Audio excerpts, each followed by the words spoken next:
So I'm going to be taking you right into the app. Before I start to do anything, I would like to actually configure the input and output devices that I have showed you. I'll go right down here and click Configure Audio Devices. And when I click that, I have my audio box right there. And this is my recording device here. I'm also using this as my playback device. And on the External Device tab, I want to configure how I'm going to be receiving MIDI data. If you have any new device that you're going to attach to your DAW, click here and check if it's listed among these. But if you don't have your device listed among these, you're going to choose from any of these so that you configure a control surface or a keyboard to receive your MIDI information. So right now I configured mine to be the Roland Phantom X.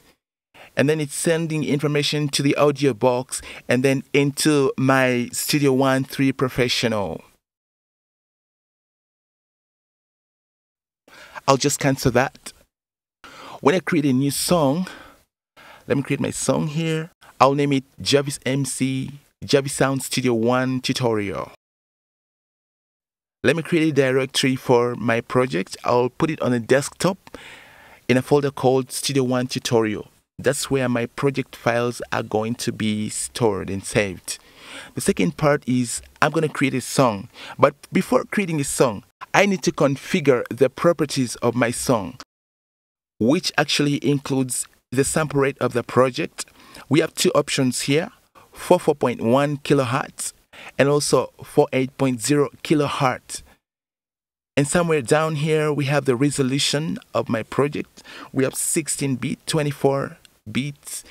You can configure the song length from right here. These are presets. You can actually change. Maybe I want something to write for about 4 minutes. So I'll type 4 minutes and the song will be running for 4 minutes. Then I can configure the tempo. I'm going to use 110. I'll type 110. Yeah, that will be my tempo. And the time signature of the song, all the beats can be also configured. So the pre-selected is 4 crochets per bar. 4.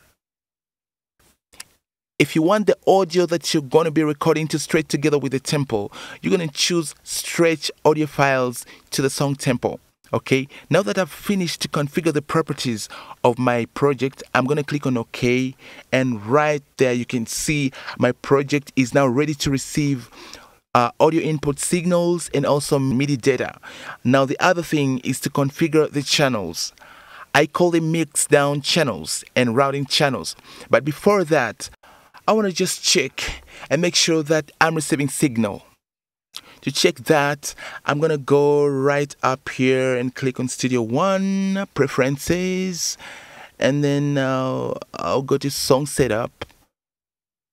And I'll click right here on the Audio In and Output tab. According to the way I have designed my audio devices in this tutorial, I am not receiving audio signal at this level. I'll receive it at a later time. To know that you are receiving MIDI signal, when you click on this part of your software, you should realize that MIDI information is actually being sent to the software.